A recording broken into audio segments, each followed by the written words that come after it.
नमस्कार दोस्तों, स्वागत है आपका हमारे YouTube चैनल पे। सबसे पहले मैं उन साथियों को धन्यवाद कहना चाहता हूं जिन्होंने बिना किसी कंटेंट के इस चैनल को सब्सक्राइब किया है। उनका मुझ पे भरोसा है।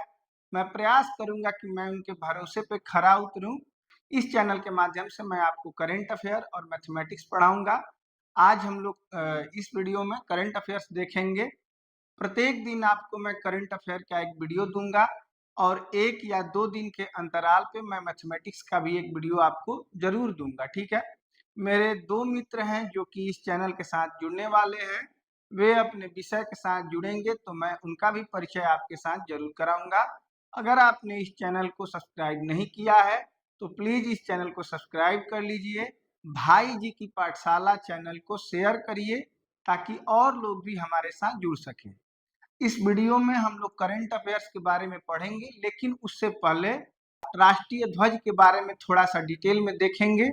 बहुत सारी त्रुटियां मैं देख रहा हूं, जैसे सरकारी आदेश भी जारी होते हैं। तो अभी अभी मैंने पढ़ा था, एक सरकारी आदेश था, मैं उस ऑफिस का नाम नहीं रखूंगा, शिक्षा विभाग के द्वारा ही जारी किया गया था कि झंडा तोलन के संबंध में।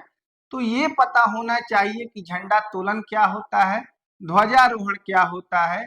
इस पे मैं सबका ध्यान आकर्षित कराना चाहता हूं। तो करंट अफेयर्स की क्लास शुरू करने से पहले आज हम लोग झंडा के बारे में, राष्ट्रीय ध्वज के बारे में देखेंगे। आइए शुरू करते हैं आज की क्लास। सबसे पहले देखते हैं, ये हमारा राष्ट्रीय ध्वज है, जैसा कि आप पहले से इसको जानते होंगे। भारत का राष्ट्रीय ध्वज 3 रंगों से मिलकर बना है, इसलिए इसे तिरंगा कहा जाता है। इसे भारतीय स्वतंत्रता संग्राम के दौरान अपनाया गया और आज यह हमारी एकता, स्वतंत्रता और सम्मान का प्रतीक है। कई बार इसको लोग उल्टा करके, जैसे हरा रंग ऊपर, केसरिया रंग नीचे करके भी स्टेटस वगैरह में लगा देते हैं।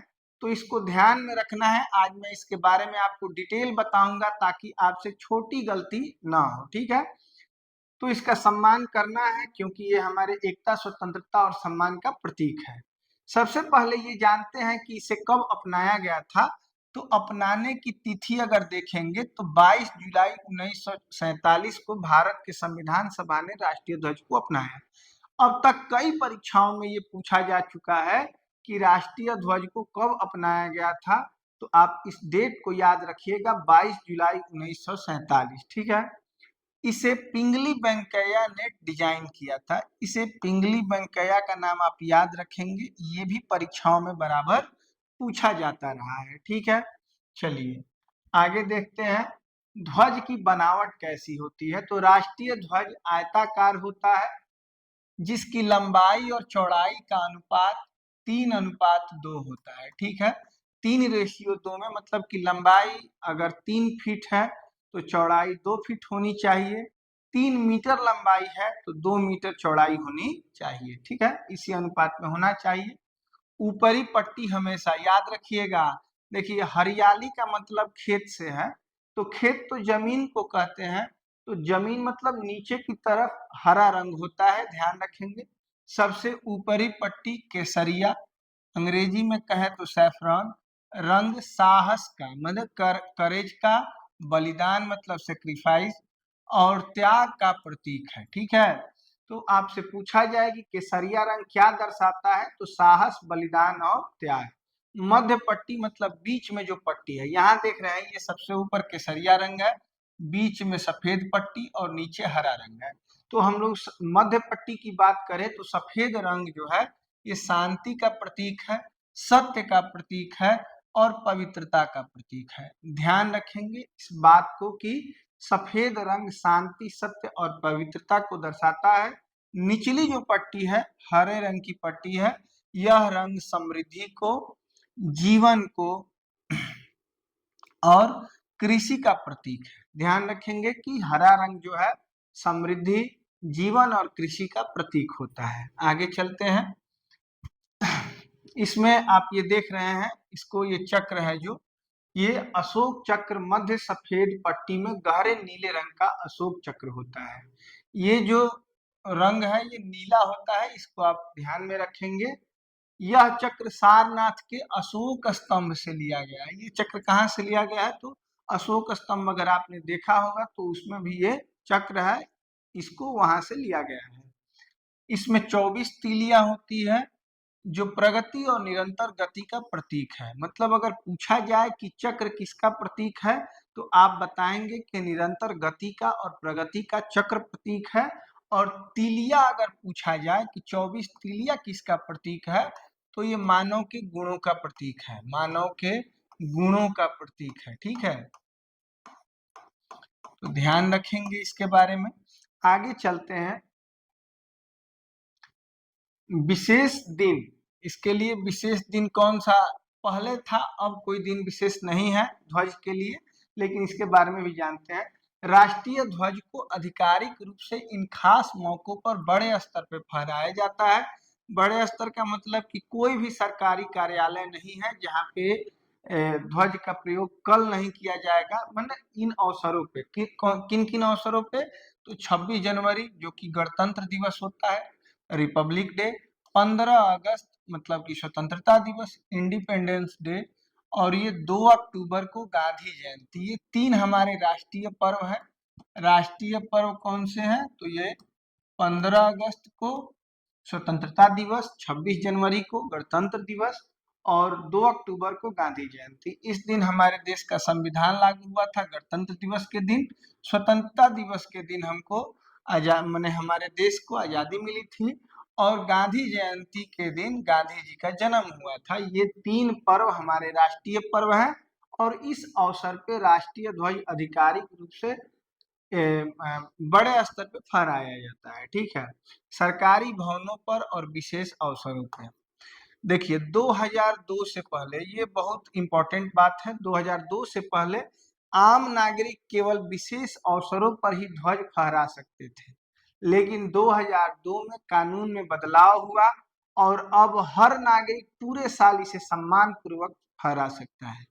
तो ये झंडा कानून अगर पूछा जाए तो आप बताएंगे कि सन 2002 में लागू हुआ था। ठीक है, और इससे पहले किसी को भी मतलब जब इच्छा करे तब राष्ट्रीय ध्वज फहराने की अनुमति नहीं थी, लेकिन 2002 के बाद आप इसको जब इच्छा करे फहरा सकते हैं। ठीक है, चलिए आगे चलते हैं, इसके बारे में थोड़ा और देखते हैं। यही मुख्य उद्देश्य है मेरा बताने का, ताकि जो त्रुटियां लोग अक्सर करते हैं वो ना हो। देखिए 2 शब्द हैं, एक ध्वजारोहण है और एक झंडा तोलन है। देखिए झंडा तोलन, ठीक है, झंडा तोलन और ध्वजारोहण में बहुत अंतर है।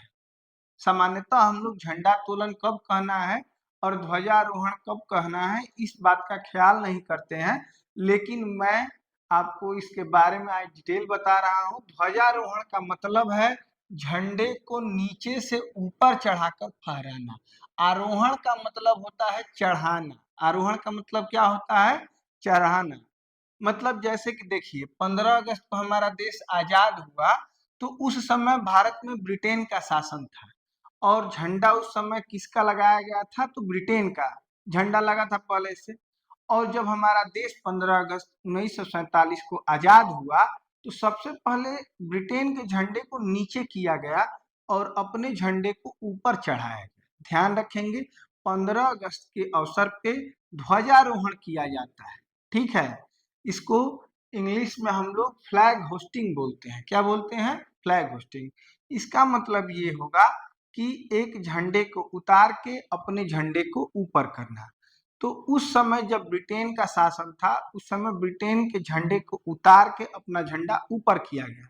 इसी के प्रतीकात्मक रूप में आज भी झंडे को ऊपर किया जाता है, न कि सीधे फहराया जाता है। ठीक है, तो ध्यान रखेंगे ध्वजारोहण का मतलब होता है झंडे को नीचे से ऊपर चढ़ाकर फहराना। इसमें झंडे को पहले जमीन या मंच से रस्सी के सहारे ऊपर खींचा जाता है और फिर फहराया जाता है। ये ध्यान रखेंगे कि नीचे से ऊपर पहले झंडे को चढ़ाया जाता है। यह परंपरा मुख्य रूप से स्वतंत्रता दिवस मतलब कि 15 अगस्त को होती है। इस दिन प्रधानमंत्री, ये भी ध्यान रखना है कि 15 अगस्त को प्रधानमंत्री जी लाल किले पर झंडारोहण करते हैं, चढ़ाते हैं। ठीक है, इसका महत्व इसलिए भी है क्योंकि 15 अगस्त 1947 को देश में पहली बार झंडा नीचे से ऊपर चढ़ाया गया था। ठीक है, अब झंडा तोलन क्या है? झंडा तोलन का अर्थ है पहले से ऊपर लगे झंडे को खोलना या लहराना। जैसे झंडा तोलन कब होता है? तो 26 जनवरी को होता है। 26 जनवरी सन 1950 को हमारे देश में संविधान लागू किया गया था पूर्ण रूप से। तो उस दिन झंडा तो पहले से हमारा 1947 से ही लहरा रहा है, मतलब ऊपर है। उस दिन क्या करना है? बस लहराना है, उसको खोलना है। ठीक है, 26 जनवरी को खोला जाता है और 15 अगस्त को नीचे से ऊपर चढ़ाया जाता है। तो नीचे से ऊपर चढ़ाने की प्रक्रिया को ध्वजारोहण कहते हैं, लेकिन जब ऊपर बांध कर उसको केवल खोल के फहराने की प्रक्रिया को झंडा तोलन कहते हैं। ठीक है, तो ये ध्वजारोहण जो होता है ये होता है 15 अगस्त को, जैसे कल होगा। और ये झंडा तोलन जो होता है ये होता है 26 जनवरी को। ध्यान रखेंगे इस बात का। झंडा तोलन जो करते हैं वो राष्ट्रपति करते हैं। कौन करते हैं? तो इस दिन राष्ट्रपति राजपथ पर, याद रखेंगे, राष्ट्रपति राजपथ पर पहले से ऊपर बंधे झंडे को खोलते हैं। दो बात ध्यान रखना है, ये ध्वजारोहण कौन करते हैं? तो प्रधानमंत्री करते हैं। कहाँ से करते हैं? तो लाल किले से करते हैं। कहाँ से करते हैं? लाल किले से। और यहाँ जो झंडा तोलन है ये कौन करता है? तो राष्ट्रपति करते हैं, और ये लाल पथ से करते हैं। दोनों ही जगह दिल्ली में मौजूद है।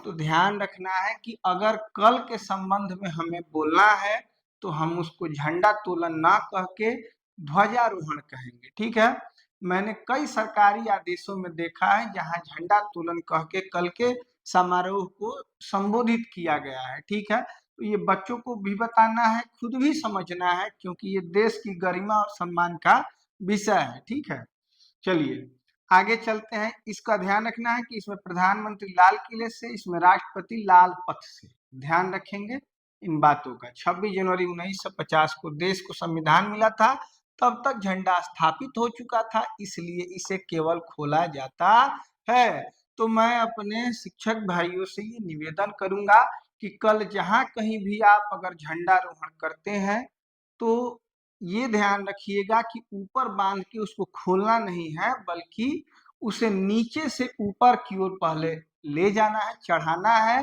उसके बाद खोल के उसको फैलाना है। ध्यान रखिएगा इस बात का। उम्मीद है आप लोगों को ये बहुत बढ़िया से समझ में आया होगा। अब हम अपनी क्लास करेंट अफेयर की तरफ ले चलते हैं और शुरू करते हैं आज का पहला प्रश्न। आज का पहला प्रश्न है, राष्ट्रीय उद्यानों के प्रबंधन प्रभावशीलता मूल्यांकन में किस राज्य ने शीर्ष स्थान प्राप्त किया है? तो राष्ट्रीय उद्यानों के प्रबंधन प्रभावशीलता मूल्यांकन MeE, इसके बारे में पहले देख लेते हैं थोड़ा सा। राष्ट्रीय उद्यानों के प्रबंधन प्रभावशीलता मूल्यांकन में केरल शीर्ष पर है। कौन सा है? कौन सा राज्य है? केरल शीर्ष पर है। थोड़ा सा डिटेल देख लेते हैं। केंद्रीय पर्यावरण, वन और जलवायु परिवर्तन मंत्रालय, ये जो मूल्यांकन किया गया है ये किस मंत्रालय के द्वारा किया गया है? तो ध्यान रखेंगे कि केंद्रीय पर्यावरण, वन और जलवायु परिवर्तन मंत्रालय के द्वारा किया गया है। 2020 से 2025 के लिए किए गए प्रबंधन प्रभावशीलता मूल्यांकन में केरल ने शीर्ष स्थान पर प्राप्त किया। केरल का स्कोर देख लीजिए। केरल का स्कोर जो है ये है 76.22। ये आपसे परीक्षाओं में पूछा जा सकता है। ठीक है, और केरल के संबंध में एक बात और है कि इसमें वेरी गुड रैंकिंग प्राप्त करने वाला ये एकमात्र राज्य है। केरल को ही केवल वेरी गुड रैंकिंग प्राप्त हुई है। जैसा कि आप देख पा रहे हैं कि बहुत अच्छा, मतलब वेरी गुड रेटिंग पाने वाला एकमात्र राज्य कौन सा है? केरल है।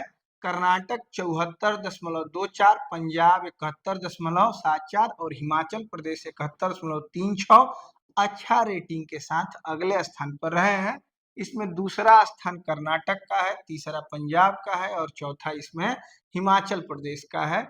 सबसे पहले और सबसे जरूरी बात कि शीर्ष पे केरल है, इसको कौन सी रेटिंग मिली है? वेरी गुड की रेटिंग, और इसका स्कोर क्या है? तो 76.22 है।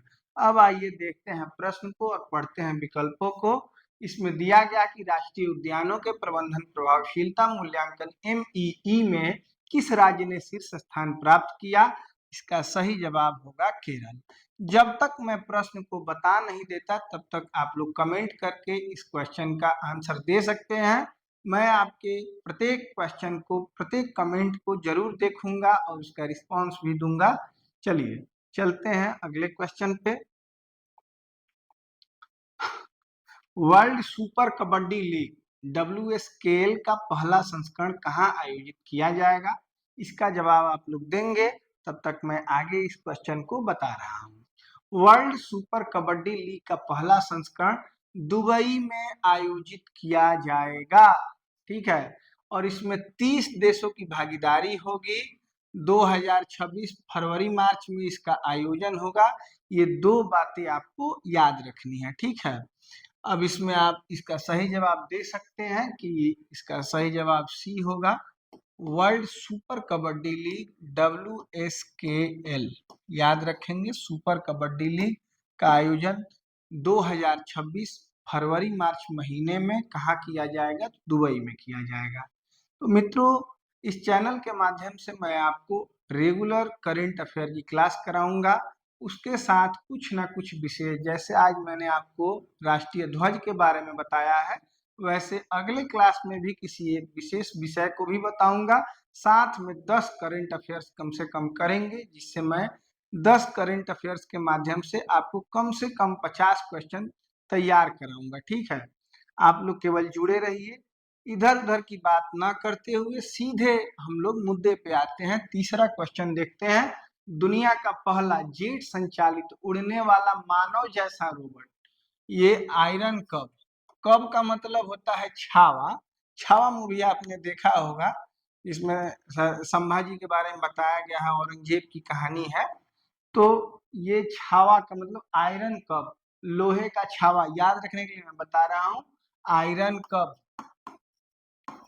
आयरन कब, छावा मतलब शेर का बच्चा। MK3 किस देश ने अनावरण किया? इसका सही जवाब भारत, जापान, इटली, अमेरिका क्या हो सकता है? आइए अगले पेज पे देखते हैं।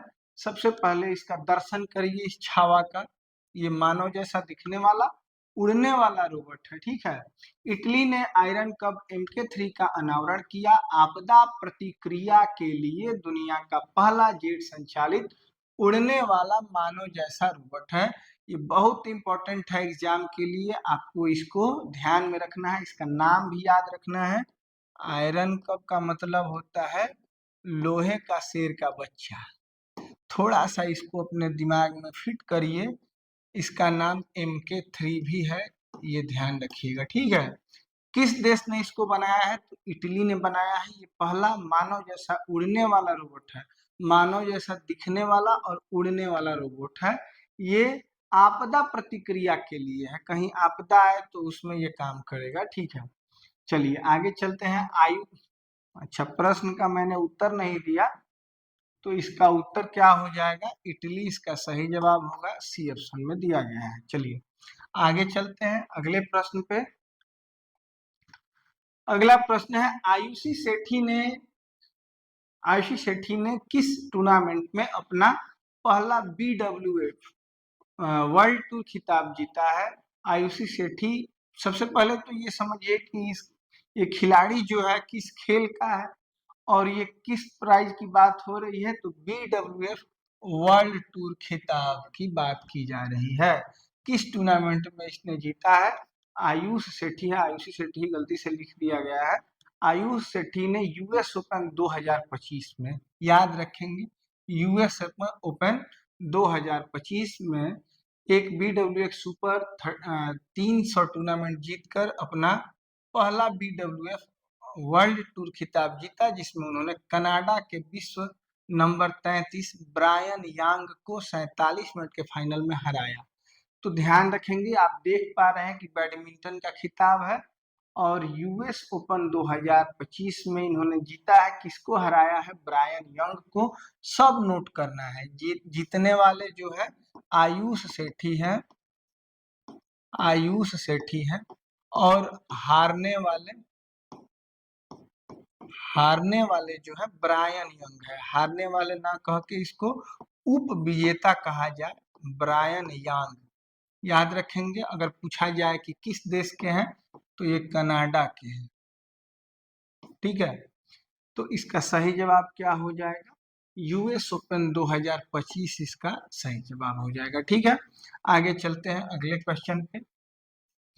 केंद्रीय इस्पात एवं भारी उद्योग मंत्री श्री एच.डी. कुमारस्वामी ने 30 जून 2025 को किस शहर में एनएमडीसी लिमिटेड और मैकॉन लिमिटेड के अंतर्राष्ट्रीय कार्यालय का उद्घाटन किया? अभी हाल ही में जो परीक्षा होने वाली है, उत्तर प्रदेश में एसआई की परीक्षा है, 71वीं बीपीएससी का एग्जाम है और टीआरई 4 का एग्जाम भी आने वाला है। तो उसी को ध्यान में रखते हुए मैंने ये करंट अफेयर तैयार किए हैं और इसका स्तर मैंने वैसा रखा है कि ऐसी परीक्षाओं में थोड़ा उच्च स्तर की परीक्षा है, इसलिए मैंने ये थोड़ा उच्च स्तर के प्रश्नों को इसमें शामिल किया है। तो आप लोग इसमें बने रहिए, क्योंकि बढ़ती जनसंख्या के कारण इस देश में परीक्षाएं दिनों दिन कठिन हो रही है।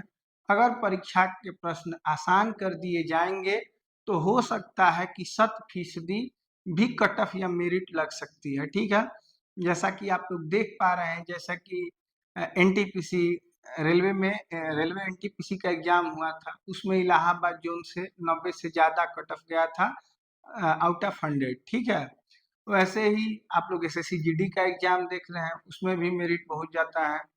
फिर आपने देखा टीआरई 3 में मैथ का जो एग्जाम, मैथ और साइंस ग्रुप का जो एग्जाम हुआ था, 120 में 100 से ज्यादा उसका भी कट ऑफ गया था। तो इसका कारण ये है कि अगर प्रश्नों का स्तर निम्न होगा तो कट ऑफ या मेरिट का स्तर बहुत उच्च हो जाएगा, इसलिए परीक्षाएं थोड़ा कठिन हुई है, उस हिसाब से मैंने प्रश्नों को शामिल किया है। ये प्रश्न है कि केंद्रीय इस्पात एवं भारी उद्योग मंत्री श्री एच.डी. कुमारस्वामी ने 30 जून 2025 को किस शहर में एनएमडीसी लिमिटेड और मैकॉन लिमिटेड के अंतर्राष्ट्रीय कार्यालय का उद्घाटन किया? इसका जवाब जानने के लिए चलते हैं अगले स्लाइड पे और देखते हैं इस पिक्चर को। केंद्रीय इस्पात एवं भारी उद्योग मंत्री श्री एच.डी. कुमारस्वामी, इसमें सबसे पहला प्रश्न ये है कि वर्तमान में केंद्रीय इस्पात एवं भारी उद्योग मंत्री कौन है? तो श्री एच.डी. कुमारस्वामी ने दुबई में एनएमडीसी लिमिटेड और मैकॉन लिमिटेड के अंतर्राष्ट्रीय कार्यालयों का उद्घाटन किया। तो इसका जो सही जवाब होगा मित्र, वो हो जाएगा दुबई, जो कि सी ऑप्शन में दिया गया है। ठीक है, इसको आप लोग पेन और पेपर के साथ देखिएगा, नोट करते चलिएगा, तभी एग्जाम्स में आपको इससे कोई लाभ मिलेगा, अन्यथा ये इंस्टाग्राम रील की तरह आपको नुकसान ही पहुंचाएगा, आपका समय नष्ट करेगा। फुटबॉल फॉर स्कूल्स, FRS कार्यक्रम की शुरुआत केंद्रीय शिक्षा मंत्री धर्मेंद्र प्रधान ने किस शहर में की है? तो फुटबॉल के लिए कौन सा शहर जाना जाता है, ये आप पहले से जानते हैं। यहाँ पे देख सकते हैं कि कोलकाता में, ठीक है, कोलकाता में फुटबॉल वितरण की शुरुआत किया गया है। धर्मेंद्र प्रधान जो है शिक्षा मंत्री है, ये भी आपको ध्यान रखना है।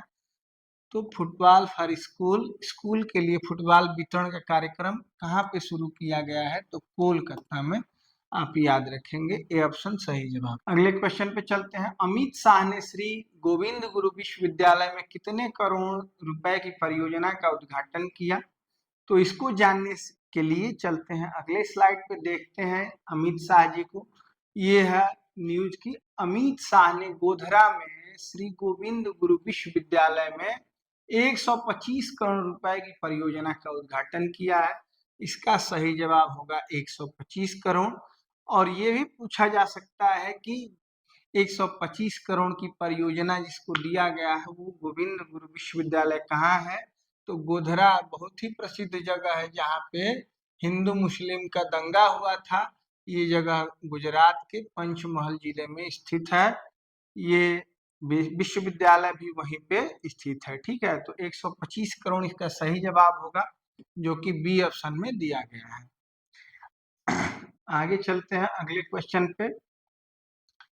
चलिए देखते हैं, शिखर धवन ने अपनी आत्मकथा का क्या शीर्षक रखा है?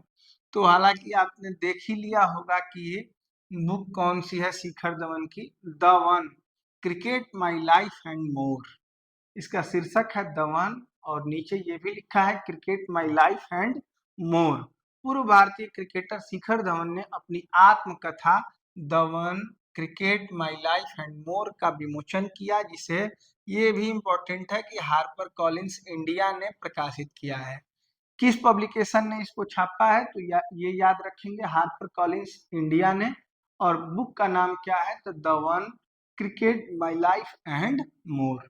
तो इसमें चलते हैं और इस ऑप्शन को चूज करेंगे द वन। इसके आगे भी है cricket my life and more. ठीक है, तो किताब का पूरा नाम ये है, आप याद रखेंगे इसको। ये इंपॉर्टेंट क्वेश्चंस हैं जो कि परीक्षाओं में पूछे जाने की प्रबल संभावना है इन क्वेश्चंस की। ओडिशा महिला और तमिलनाडु पुरुष, ओडिशा की महिला टीम और तमिलनाडु पुरुष टीम ने 2025 के उद्घाटन संस्करण में कौन सा खिताब जीता है। तो चलिए देखते हैं आगे इसको। यहाँ पे देख रहे हैं आप कि ये ओडिशा महिला और तमिलनाडु पुरुष ने चेन्नई में इंडिया हॉकी मास्टर्स कप का खिताब जीता। तो इंडिया हॉकी मास्टर्स कप का ये उद्घाटन समारोह था, उद्घाटन जो टूर्नामेंट था, मतलब कि ये पहला संस्करण था, उद्घाटन संस्करण बोल सकते हैं इसको। ये पहली बार आयोजित हुआ है, कौन सा है, तो आपको याद रखना है hockey India masters cup, hockey का टूर्नामेंट है।